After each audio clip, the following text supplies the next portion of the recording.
So this is a hot tub that I built um, out of an old industrial refrigerator. So I found this refrigerator alongside the road. I'm like, ooh, that's nice stainless steel. I wonder what I can do with that. So I pulled over, looked at it. I'm like, I think this would make a pretty good hot tub.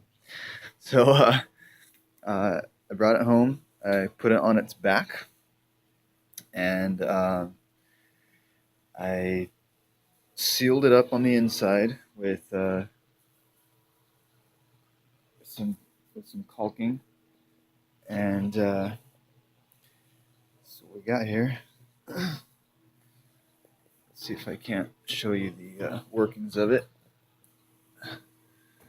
So this is the coil. I know kind of things are just it's just kind of jerry rigged together to make it work, but it's clearly working because it's been on for 2 days and it's 103 and it's all solar powered.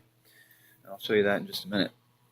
But basically, what we got here is you saw the coil there, and that coil is the original coil that was in the refrigerator. I took it off and remounted it in a different location. And what I'm doing is I'm actually using uh, soybean oil. All right, let's start from the beginning here. So I got two circuits. I got a heating circuit and I have a filtration circuit. So the filtration circuit is this. I've got a hose, little red hose. Or say, let's start with the black one. This larger black one right here goes inside, and it's pulling water in. This is a backup pump that's gonna be for it's gonna be used as a primary later for solar. It's not completely solar driven yet, but it will be. So the water comes in here, goes through the carbon filtration, goes out the carbon filtration into this particular pump here. This is a 110-volt pump. It gets shoved out through there and through this UV lamp, and then back into the tub. So, and this guy right here is an ozone generator. So in case I need some extra boost of um, to kill bacteria and germs and stuff, I can turn that on. Uh, so that's the water loop, if you will, and then our heating loop is this coil here, and it's got this copper supply and return line. You can see the two here, this one here and that one right there. So the copper return lines, or supply and return line. So let me show you that real faster.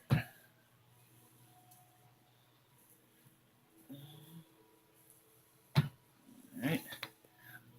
Now, so those copper lines, they come out of here and they go up onto the roof, and that is the panel setup. So let me put you down here for a second so I can get up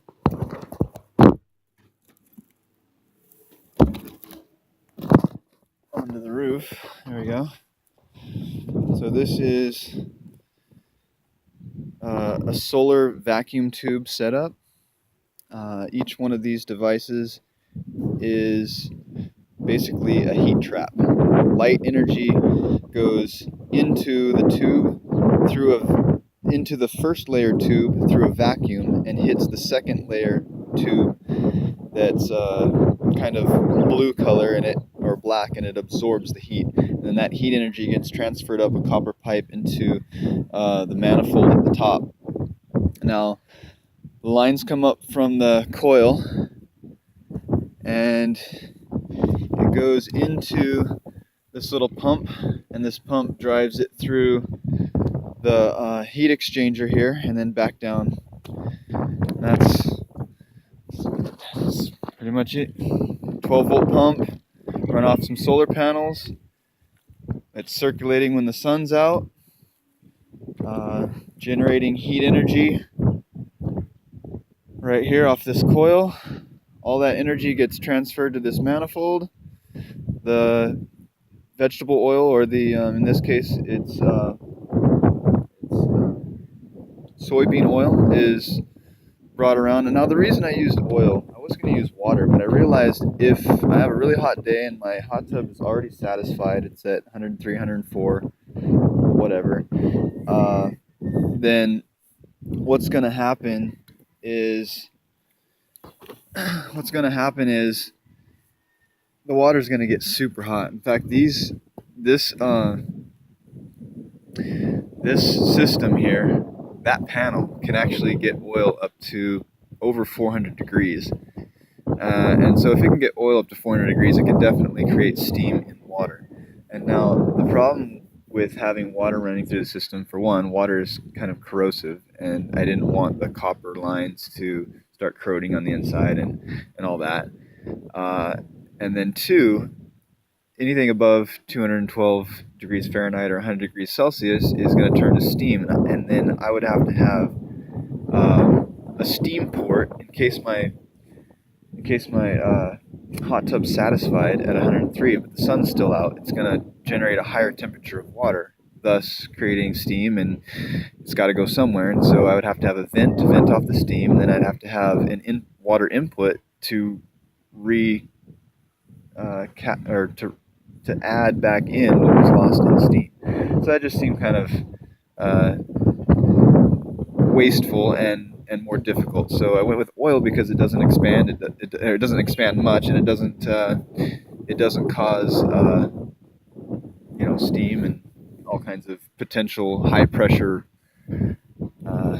defaults. Anyway, so that's the setup, and I'll fine tune it later, but it's working and it's been working great. The refrigerator, I'm very, very happy with. Let me get out of this wind. Put you down.